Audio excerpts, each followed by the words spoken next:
I balanced the white bakery box in one hand, fumbling with my keys. Happy Anniversary was scrawled across the top in red icing. 5 years, we had made it to 5 years. I smiled, imagining Mark's face. I had left work 2 hours early to surprise him. The key clicked and I pushed the door open. "Mark, I'm home early," I called out, kicking off my heels. Silence. Then a soft, stifled giggle drifted down the hallway. I froze, my stomach twisted into a knot. I knew that giggle. It was high-pitched, breathless, and familiar. Too familiar. "Mark?" I whispered this time, my voice trembling. I walked down the hallway, the floorboards creaking under my feet. The bedroom door was slightly ajar. I pushed it open with a shaking hand. The cake box slipped from my fingers. It hit the floor with a wet thud, ruining the icing, but I didn't look down. I couldn't look away from the bed. Mark was there. And so was Chloe, my best friend since college. They scrambled apart, pulling the sheets up. Chloe looked terrified, her eyes wide, but Mark just sighed, running a hand through his messy hair. "Elena, wait," Chloe started, reaching a hand out. "It's not what it looks like." "Not what it looks like?" I screamed, the sound tearing from my throat. "You are in my bed." "With my boyfriend?" "Ex-boyfriend," Mark corrected calmly. He didn't look guilty. He looked annoyed. "I was going to tell you tonight, Elena. You just ruined the timing." "You were going to tell me?" I stared at him, my vision blurring with hot tears. "On our anniversary?" "With her." I pointed a shaking finger at Chloe. "How could you?" "You're supposed to be my best friend." Chloe looked down, avoiding my eyes. "I'm sorry, Elle, it just happened. We have a connection." "A connection?" I laughed, a harsh, broken sound. "Get out. Both of you. Get out of my apartment right now." Mark swung his legs off the bed and stood up, not bothering to cover himself fully. He walked over to the dresser and picked up a cigarette. "Actually," he said, lighting it. "No, I think you should leave." "Excuse me?" I stepped forward, my fists clenched. "My name is on the lease, Mark." "Check the lease again," he said, blowing smoke toward the ceiling. "I renewed it last month, under my name only." "You signed the transfer papers thinking it was the insurance update. You never read anything carefully, do you?" My blood ran cold. "You tricked me?" "I secured my future," he smirked. "Speaking of future, you might want to check your bank app." "What are you talking about?" I grabbed my phone from my pocket, my fingers slipping on the screen. "The joint savings," Mark said, leaning against the wall casually. "The house fund?" "The $50,000 you've been saving for 3 years, it's gone." I opened the banking app. I logged in. The loading circles spun for a second that felt like an eternity. Available balance, $0. I stared at the screen. I refreshed the page. 0. Where is it? I whispered, looking up at him. "Mark, where is my money?" "Our money," he corrected. "And I invested it. Offshore. It's untouchable, and so might consider it a severance package for wasting 5 years of my life." "You stole everything," I gasped, the room spinning. "That was my life savings." "You can make more," he shrugged, turning back to Chloe. "Now get out, Elena, you're depressing us." I looked at Chloe. She finally looked up, her expression hard. "Just go, Elena," she said softly. "You lost." I stood there, the smell of smashed cake rising from the floor. My boyfriend was gone. My best friend was a traitor. My home was his, and my bank account was empty. I turned around and walked out the door, the sound of their laughter following me into the hall. I had nothing left but the clothes on my back. The sound of packing tape ripping off the roll screeched through the silent hallway. I smoothed it over the top of the last cardboard box, my hands shaking. "Are you done yet?" I jumped. Mr. Henderson stood in the doorway, his arms crossed over his chest. He was tapping his foot impatiently against the floorboards. "Almost," I said, my voice thick. I lifted the heavy box, my knuckles turning white. "Mr. Henderson, please, I just need a little more time." He scoffed, stepping into my apartment without asking.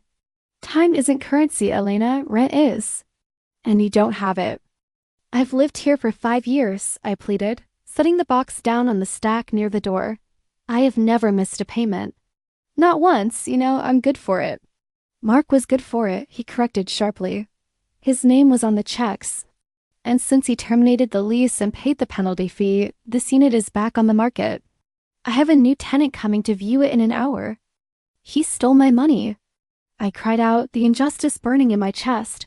That's why I can't pay you today. He emptied my account. That sounds like a personal problem, Mr. Henderson said coldly. He reached into his pocket and pulled out a folded piece of paper. He tossed it at my feet. Eviction notice.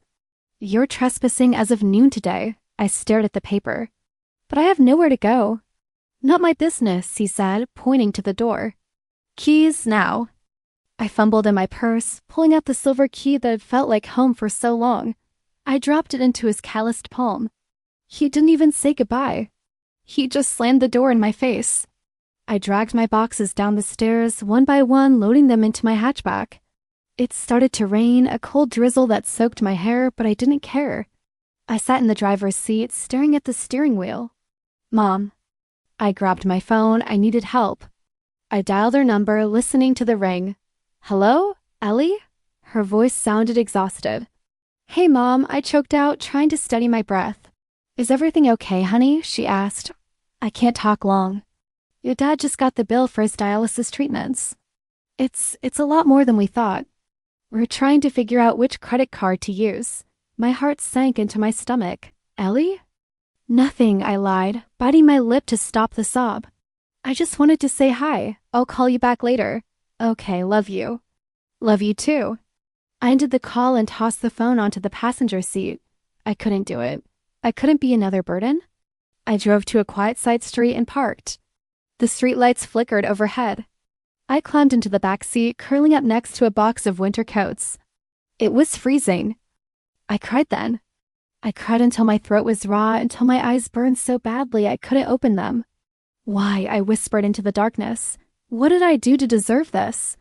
I caught sight of myself in the rearview mirror. My hair was a bird's nest. My eyes were red and swollen. I looked pathetic. Is this it? I asked my reflection. Are you going to let him win? Mark was probably drinking champagne right now. He was probably laughing about how easy it was to ruin me. I wiped the tears away aggressively. No, I hissed. He thinks I'm weak. He thinks I'll crawl back or disappear. I stared into my own eyes, finding a spark of anger beneath the sadness. I will prove him wrong. I vowed to the silence. I will survive this. And then I'm going to make him regret the day he met me. The bell above the door jingled as I stepped inside. The air smelled of burnt bacon and stale coffee. I walked up to the counter, my heels clicking loudly on the sticky linoleum floor. A large man with a grease-stained shirt looked up from the grill. He looked me up and down, his eyes lingering on my silk blouse and tailored slacks. We ain't serving lunch yet, princess, he grunted, turning back to the eggs. I'm not here to eat, I said, forcing my voice to stay steady. I saw the sign in the window. Help wanted. He laughed, a wet, hacking sound. You? You look like you've never held a dish rack in your life. I learn fast, I insisted, gripping the edge of the counter. I need money, today. He eyed me again, seeing something in my face, maybe the hunger, maybe the fear. He reached under the counter and tossed a stained white apron at me. Don't trip in those fancy shoes, he muttered. Table 4 needs a refill. Name's Joe. Don't make me regret this. I won't. I tied the apron around my waist. The fabric coarse against my skin, I grabbed the coffee pot. It was heavier than I expected. My hands were shaking. I hadn't eaten a real meal in 2 days. I approached table 4. More coffee? Yeah, hit me, the man grumbled without looking up from his paper. I tipped the pot, my wrist wavered. Hot brown liquid splashed over the rim of the mug and onto the table, dripping onto the man's lap. Hey! Watch it, he yelled, jumping up. Are you blind? I'm so sorry, I gasped, grabbing for napkins. I didn't mean to. Get away from me. Easy, Mac, a voice cut in. A woman appeared at my elbow. She was older, with tired eyes and hair pulled back in a tight bun. She's new, give her a break. She took the pot from my trembling hands and smiled at the customer. I'll get you a fresh cup and a slice of pie on the house. We good? The man grunted, sitting back down. Fine. The woman steered me toward the back kitchen. Breathe, honey. You're turning blue. I'm sorry, I whispered, leaning against the industrial fridge. I really need this job. I'm Sarah, she said, handing me a rag. And you're clearly not a waitress. What's your story? And don't lie to me. I was a graphic designer, I admitted, wiping my hands. My boyfriend, ex-boyfriend, he stole my savings. I got evicted yesterday.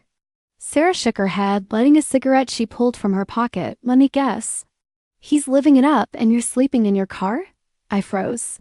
How did you know? I know the look, she said, exhaling a cloud of smoke. You got that desperate shine in your eyes. I've been there. It's just for a few days, I said quickly. Until I get paid. It's going to freeze tonight, Sarah said bluntly. You'll freeze with it. I looked down at my ruined shoes. I don't have a choice.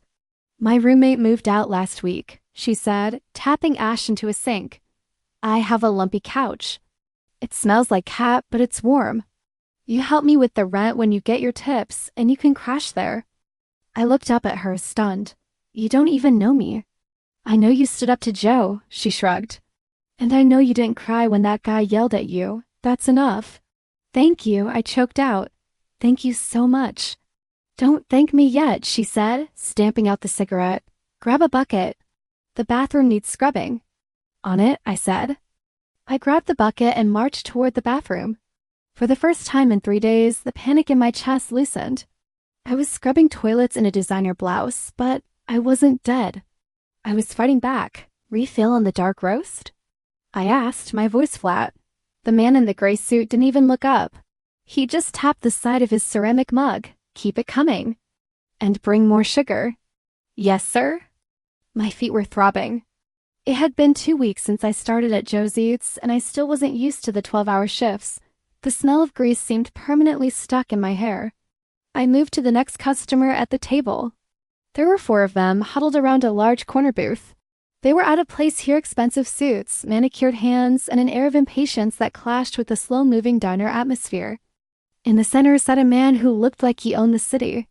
He was younger than the others, maybe 30, with sharp cheekbones and eyes that looked like cold steel. Julian. I'd heard the other men whisper his name with a mix of fear and respect.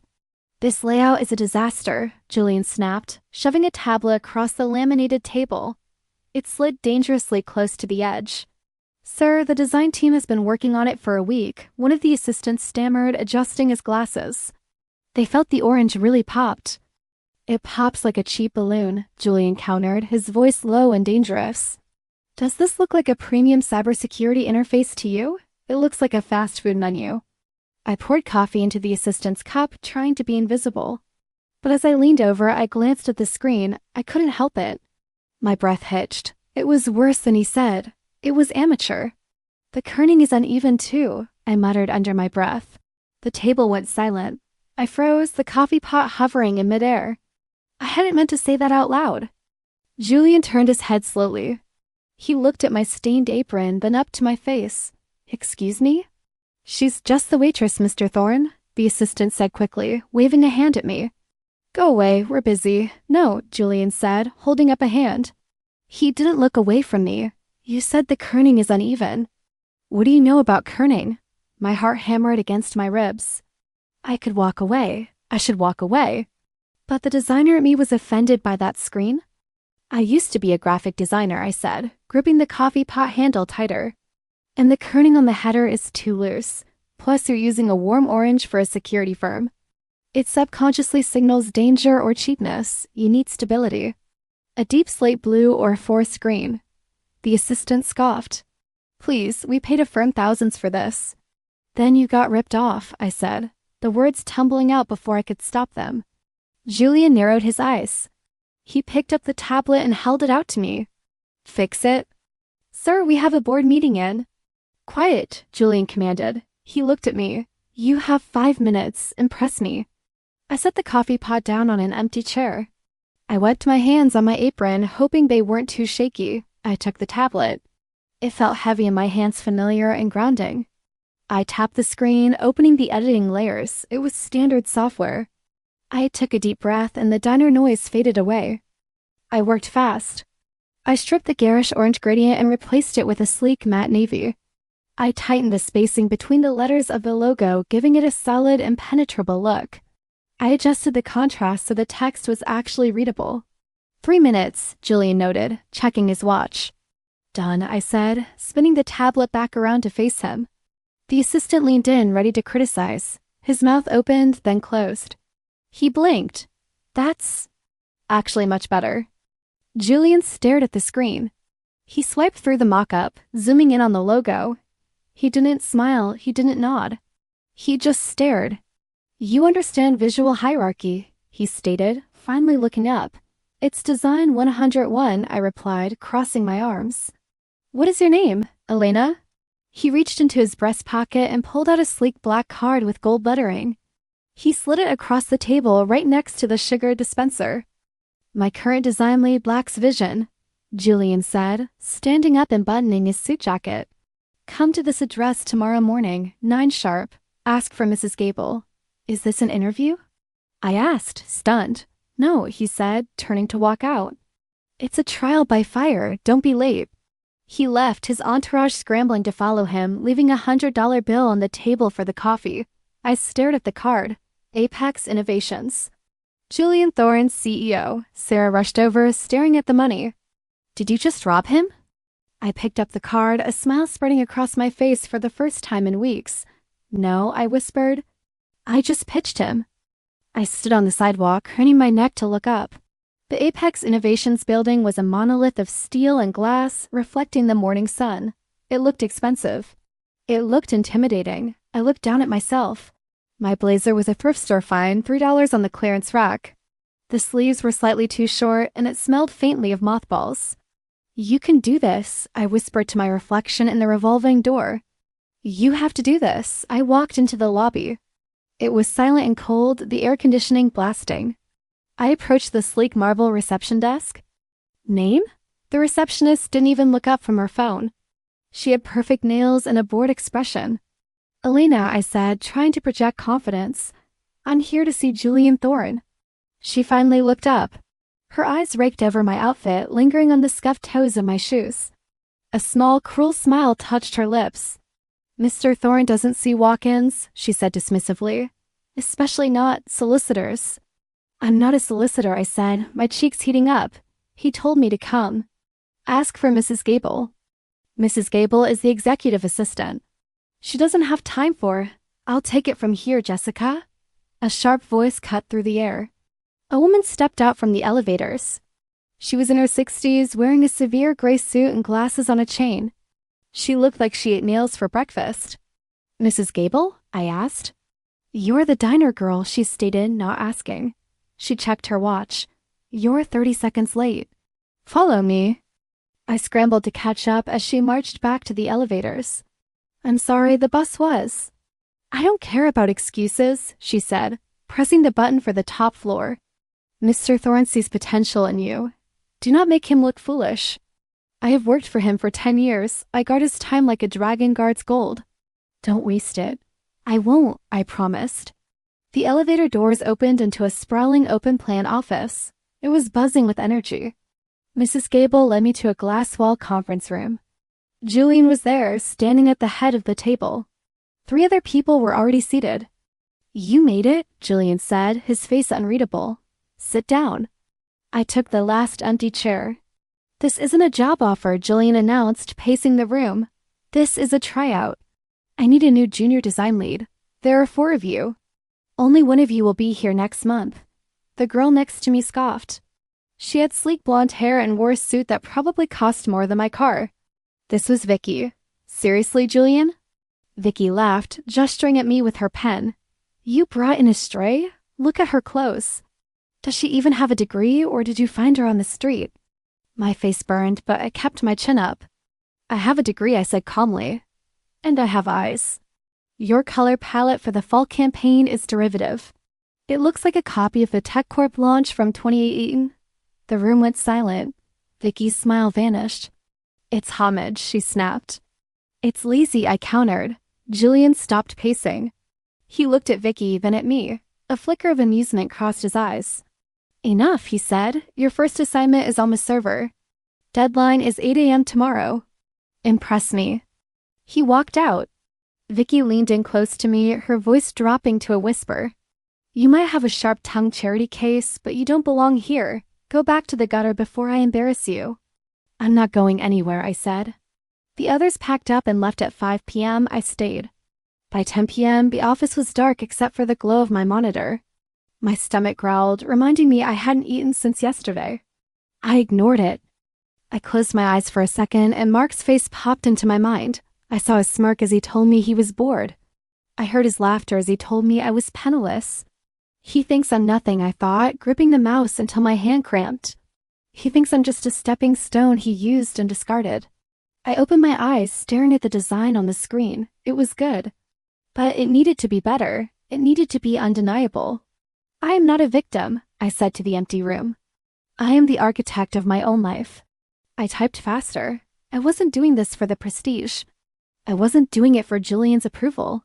I was doing it because failure meant sleeping in my car again. I was doing it to survive. The kerning on the header is perfect now, Julian said, his finger hovering over my monitor. Good work, Elena. Thank you, I replied, suppressing a smile. I learned from the best. He didn't return the smile, but he gave a curt nod before walking back to his glass office. I let out a breath I didn't know I was holding. I was actually doing this. I was surviving. My phone buzzed against the desk, breaking my concentration. I frowned. No one texted me anymore. I had changed my number after the eviction. Only my parents and Sarah had it. I unlocked the screen. It was an unknown ID. Meet me at the Roasted Bean on 5th, 8 p.m., alone. It's about Mark. Liam, my stomach dropped. Liam was Mark's college roommate. He had stood by while Mark kicked me out, hadn't he? I debated deleting it. But curiosity, cold and sharp, won out. The coffee shop was dimly lit, rain lashing against the windows. Liam was sitting in a corner booth, nursing a black coffee. He looked tired, dark circles rimmed his eyes. I slid into the seat opposite him, keeping my coat on. You have 5 minutes, Liam. Why do you have my number? I asked Sarah, he muttered, not meeting my eyes. I didn't think you'd come. I'm here, I said, crossing my arms. What do you want? Is Mark sending you to gloat? Does he want to know if I'm sleeping under a bridge? No, Liam said, finally looking up. He doesn't know I'm here, and he's not gloating, Elena. He's panicking. I raised an eyebrow. Panicking? Why? He has $50,000 of my money. Had, Liam corrected. I froze. What do you mean, had? He blew through 20 grand in the first month, Liam whispered, leaning in. Chloe wanted to go to Sabio. Then she wanted a new wardrobe. Then they leased a luxury convertible. You're kidding, I said, a dry laugh escaping my lips. That was for a house. A mortgage. They aren't thinking about the future, Liam shook his head. They're living like rock stars, but the cash flow stopped. And now Mark is trying to fix it. Let me guess, I said, leaning back. He got a job, Liam snorted. No, he thinks he has a system. He's playing high-stakes poker underground. He thinks he can win it all back before the rent is due. And? And he's losing, Liam said grimly. He's down another 10 grand. Chloe is screaming at him every night. I can hear them through the walls. She called him a loser yesterday. A dark, warm feeling spread through my chest. It wasn't nice. It was vindictive, and it felt amazing. Trouble in paradise, I murmured. It gets worse, Liam warned. He saw the press release about Apex. He saw your name listed as a junior lead. So? He's furious, Liam said. He told me you must have slept with Julian to get the job. He can't stand that you're doing well while he's drowning. He's jealous, Elena, and a jealous Mark is a dangerous Mark. I stood up, picking up my purse. He can think whatever he wants. He's in the past. Just be careful, Liam said urgently. Keep me updated, I said, looking down at him, but don't expect me to help him. I don't, Liam replied. I walked out into the rain, but I didn't feel the cold. I felt fire. Mark was crumbling and I was rising. Karma had finally arrived.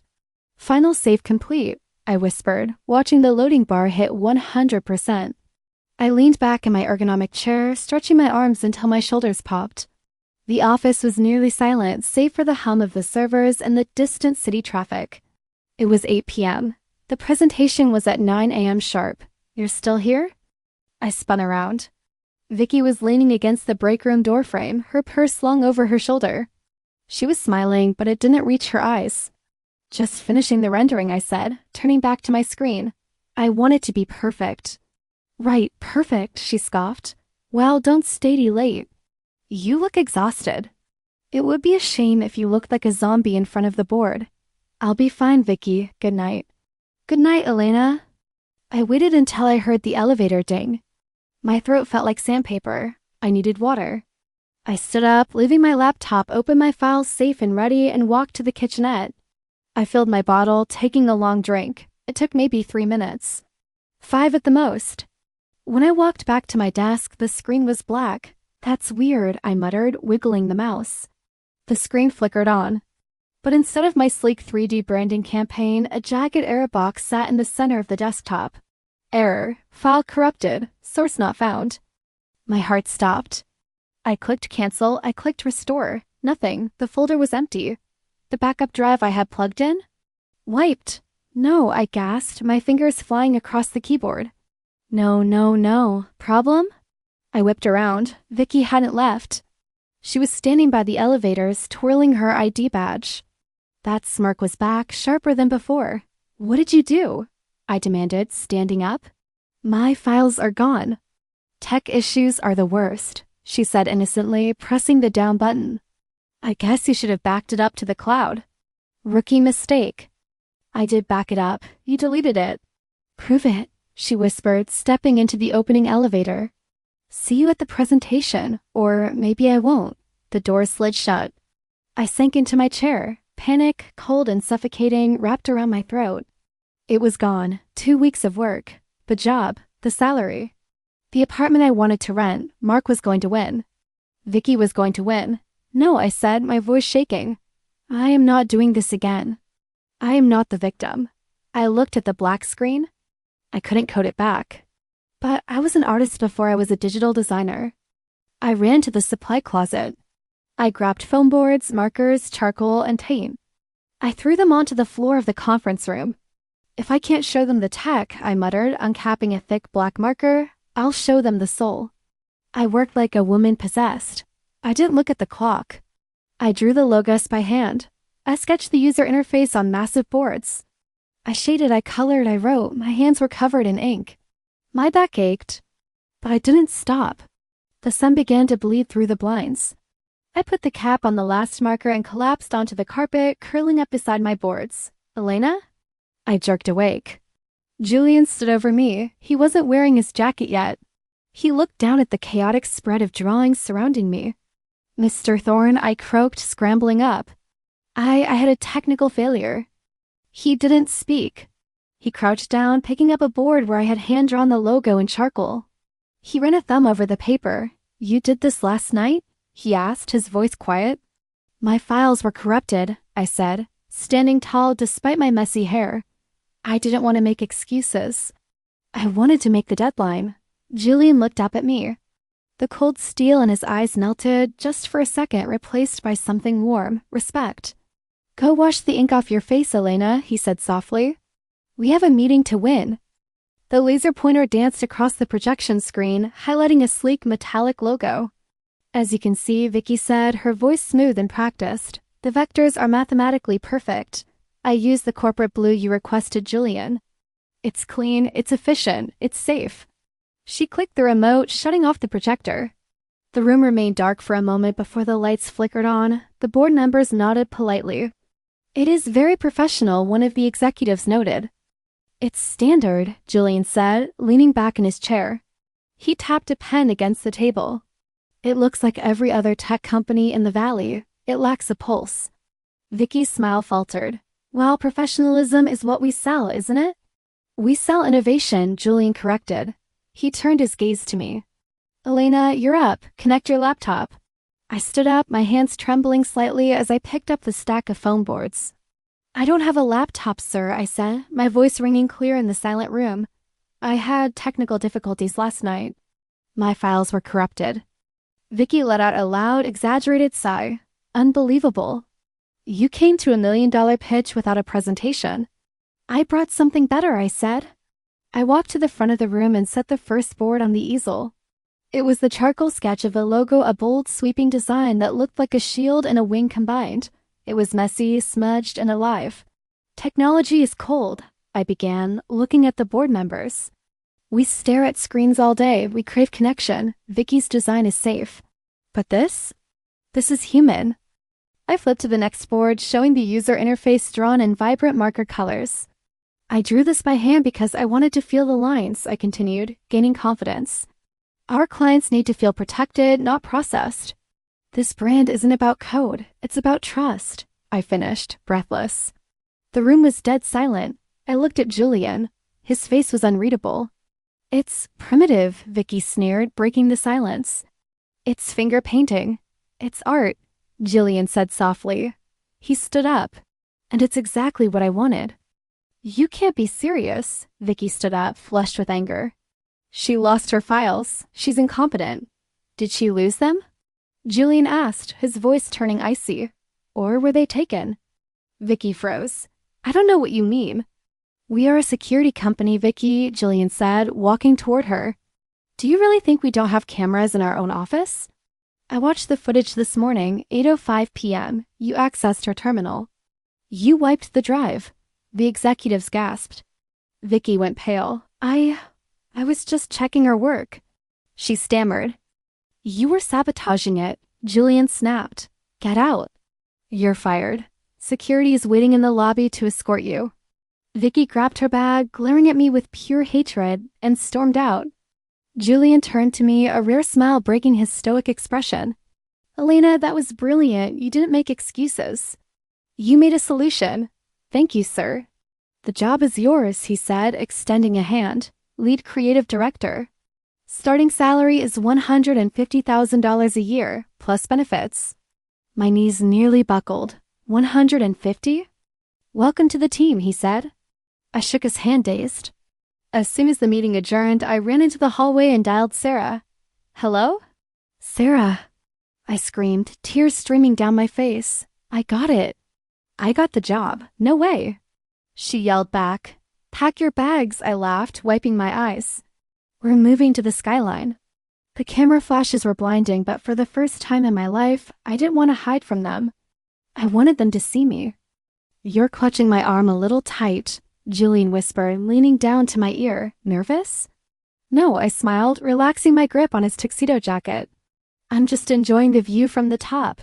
You belong here, Elena, he said, his voice low and sincere.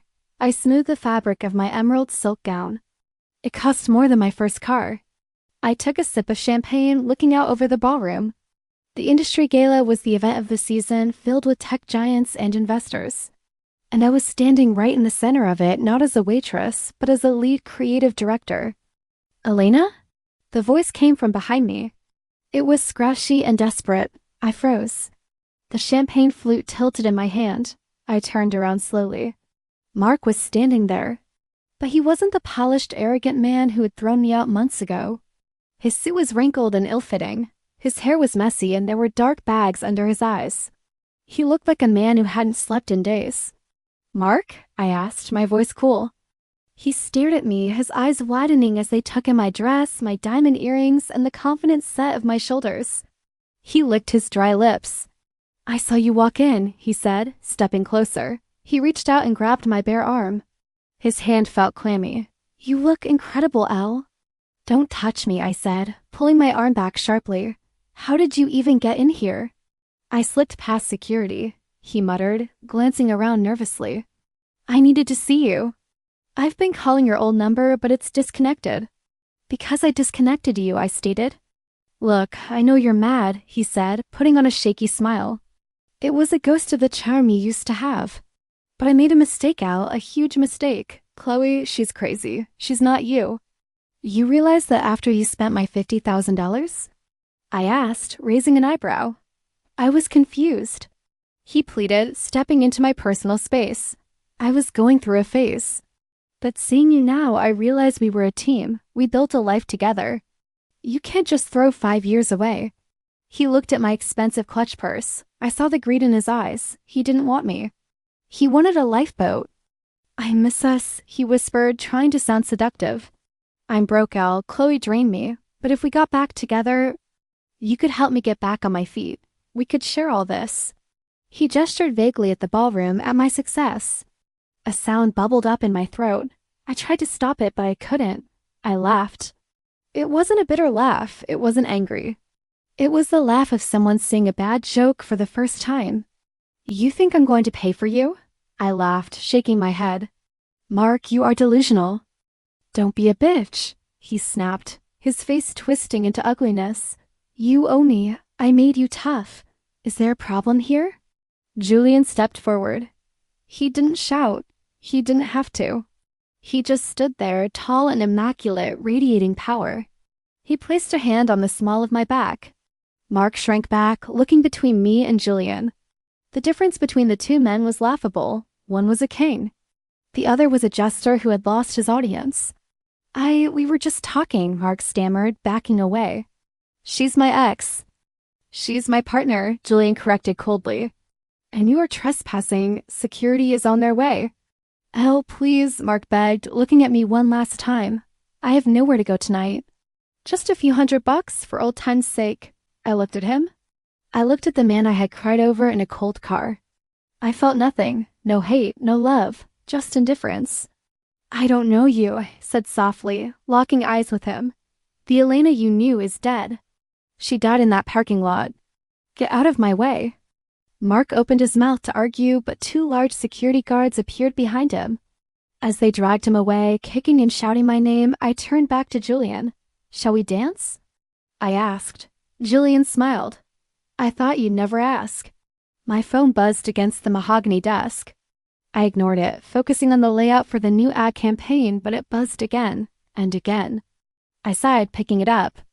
A picture loaded on the screen. My breath hitched, my blood ran cold. It was a photo from 3 years ago. Private, intimate, something only Mark had ever seen, something I thought he had deleted the day we took it. The text bubble popped up underneath it. 50 grand by midnight. Elena, cash, or I send this to Apex's board, your high-end clients, and your sweet parents. I have nothing to lose. Do you? Nausea rolled over me, hot and suffocating. I stood up, my chair scraping loudly against the floor. He was going to ruin everything. He was going to shame me out of my career. No. I clenched my fist until my nails bit into my palm. He doesn't get to do this, not anymore. I grabbed the phone and walked straight out of my office, down the hall, and through the glass doors of the CEO's suite. Elena? Julian looked up from a file, his brow furrowing. You look pale. What's wrong? Mark texted me, I said, my voice shaking despite my resolve. I placed the phone on his desk, screen up.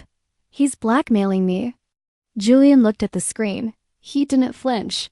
He didn't look at me with judgment or disgust. His eyes just turned into ice. I understand if you need to distance the company from me, I whispered, staring at the floor. I can resign before the scandal hits. Julian stood up abruptly. He walked around the desk and placed a hand on my shoulder, forcing me to look at him. Elena, listen to me. You are the victim here. I don't punish victims. I punish predators. He hit the button on his intercom. Get me Detective Miller on the secure line. And get Liam on the conference speaker, now. Liam? I asked, wiping a tear from my cheek. I told you I have a good legal team, Julian said grimly. We've been digging. The speakerphone crackled. Julian, it's Liam. Tell her what you found, Julian commanded. He's in deep, Elena. Liam's voice filled the room. I got access to his old laptop. He's been laundering money through a fake consulting firm to pay off underground gambling debts. Plus, he forged your signature on those offshore account transfers. It's tax fraud, wire fraud, and grand larceny. We have the leverage, Julian said. But we need the nail in the coffin. The door opened and a stern-looking man in a trench coat walked in. He looked like he had seen everything. Detective Miller, Julian greeted him. This is Elena. The target is escalating, Miller said, looking at the text on my phone. Extortion, that's a felony. He wants cash tonight, I said. Miller nodded, pulling a small black device from his pocket. We can use that. If he takes the money, we have him on federal extortion charges. But we need you to make the drop, Elena. We need him to say the words on tape. You want me to wear a wire? I asked, staring at the small microphone. It's dangerous, Julian warned, stepping closer to me. You don't have to do this. We can find another way. I looked at the phone again. I looked at the threat that was meant to break me. No, I said, my voice hardening. I'm tired of running. I want to see the look on his face when he realizes he lost. I'll do it. Miller handed me the wire. Text him, tell him you'll meet him. Tell him you're bringing the cash. I typed the message, my fingers steady. I'll pay. The old park. 1 hour, come alone. It's done, I said. We'll be right behind you, Miller promised. I know, I said, looking at Julian. I'm not afraid anymore. The metal bench was cold against my legs, the damp wood smelling of rain and decay. It was the same bench where we had our first date 5 years ago. Now it felt like a grave. Testing 1, 2, I whispered, barely moving my lips. We hear you, Elena. Detective Miller's voice crackled in my ear, hidden by my hair. He's approaching from the north. Stay calm. I saw him. Mark was walking with a swagger that didn't match his frayed cuffs. He thought he had won. He thought I was the same girl who cried when he raised his voice. You actually came, Mark laughed, stepping into the halo of the street lamp. I knew you would. You always were obedient. I stood up, clutching the thick manila envelope. I'm here to end this, Mark. Oh, this is just the beginning. He smirked, eyeing the envelope. Is that it? 50 grand? It's what you asked for, I said, my voice steady. But I want to know something first. Why? You had my love. You had a home. Why did you steal my savings? Why are you doing this blackmail? Because I could, he sneered, stepping closer. You were too easy, Elle. You trusted me with everything. Taking that money was like taking candy from a baby. I forged 2 signatures and you didn't even notice. So you admit it? I pressed. You forged the documents? You stole the money? Yeah, I stole it, he snapped, impatient. And I spent it. And now you're going to fund my next round. Or do you want those photos on the internet? You would really destroy my reputation. I own you, he whispered, reaching for the envelope. I always have. Now give it to me. I held the envelope out. My hand didn't shake. Here. He snatched it from my grip, tearing the flap open. He reached inside, expecting stacks of bills. Instead, he pulled out a handful of cut-up newspaper clippings. He froze. What is this? That, I said, stepping back, is your severance package. Police, freeze. The park exploded with light. Blue and red strobes blinded us as Detective Miller and 4 uniformed officers surged from the darkness. Hands in the air, drop the envelope. Miller roared, his weapon drawn. Mark stumbled back, the paper strips fluttering around him like confetti. What? No. She set me up. Mark Davis, you are under arrest for extortion, grand larceny, and fraud, Miller announced, slamming Mark against the patrol car. Elena. Mark screamed, his face pressed against the glass. You traitor, I'll kill you. Tell them it was a joke. I walked over to the car, looking down at him. It's over, Mark. You're nothing without me, he spat. I'm everything without you, I replied. A sob broke through the chaos. I looked past the police cruiser. Chloe was standing by Mark's parked car, shivering in a thin coat. An officer was taking her statement. She looked at me, her mascara running, her face pale. They took the apartment, Elle, she wailed, her voice thin and pathetic. They evicted us this morning. We have nowhere to go. I looked at her, the girl who had laughed while sleeping in my bed. I know the feeling, I said simply. I turned my back on them. The heavy weight that had pressed on my chest for months dissolved into the night air. It wasn't magic, it was justice. And I built it myself. Sarah, do we have the quarterly projections ready? I asked, spinning my leather chair around to face the city skyline. On your desk, a voice chirped, right next to your latte. Oat milk, 2 pumps of vanilla, just how you like it. I turned back to see Sarah standing there. She wasn't wearing a stained apron anymore. She was in a sharp navy pantsuit, holding a tablet with the kind of efficiency that terrified our interns. You are a lifesaver, I said, taking the coffee. Better than the diner sludge, right? Sarah laughed, sitting on the edge of my mahogany desk. Don't remind me, I still smell the grease in my nightmares. But hey, if I hadn't spilled that shake on table 3, maybe you wouldn't have hired me as your PA. I hired you because you were the only one who didn't look at me like I was a stray dog, I corrected gently. And because you're brilliant. I'm organized, she corrected. There's a difference. Speaking of which, the legal courier came by. My smile faltered slightly. Oh? The court order was processed, Sarah said, her voice softening. She slid a check across the desk. Mark's assets were liquidated. It's not everything he stole, but It's 20,000. I looked at the check. 6 months ago, this piece of paper would have saved my life. It would have stopped the tears, the eviction, the cold nights in the car. Now, it just looked like paper. He's in Clintwood prison now, right? I asked, staring at the numbers. 5 years minimum security, Sarah confirmed. No parole for at least 3. He's gone, Elena. I picked up my pen. I didn't hesitate. I flipped the check over and endorsed it. Send this to the New Horizons Women's Shelter, I said, handing it back to her. Tell them to use it for emergency housing grants. Sarah's eyes widened. Elena, that's a lot of money. You could put a down payment on a condo. I don't want his money building my walls, I said firmly. I wanted to help someone who is sitting in their car tonight wondering if they'll survive. I survived. I want to help them do the same. Sarah smiled, a genuine proud look. You're a good boss, you know that? I learned from the best, I winked. Now, Shu, I have a meeting. Actually, a deep voice came from the doorway. You have a cancellation. Sarah jumped off the desk. Mr. Thorne. I didn't hear you come in. I have stealth mode, Julian teased, walking into the office. Sarah, take the rest of the afternoon off. Don't have to tell me twice, she grinned, grabbing the check. See you tomorrow, Elena. The door clicked shut, leaving us alone. The office was quiet, bathed in the golden light of the setting sun. You sent Sarah home early, I noted, leaning back. Is the company collapsing? The company has never been stronger, Julian said, walking over to the window. He stood next to me, looking out at the sprawling city. Our stock is up 12 points since your rebrand launched. You're a miracle worker, Elena.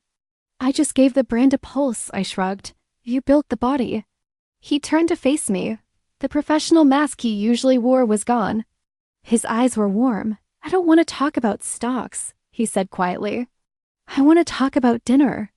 We have a business dinner next Thursday, I reminded him. Not business, he interrupted. I made a reservation at the summit for 7 tonight.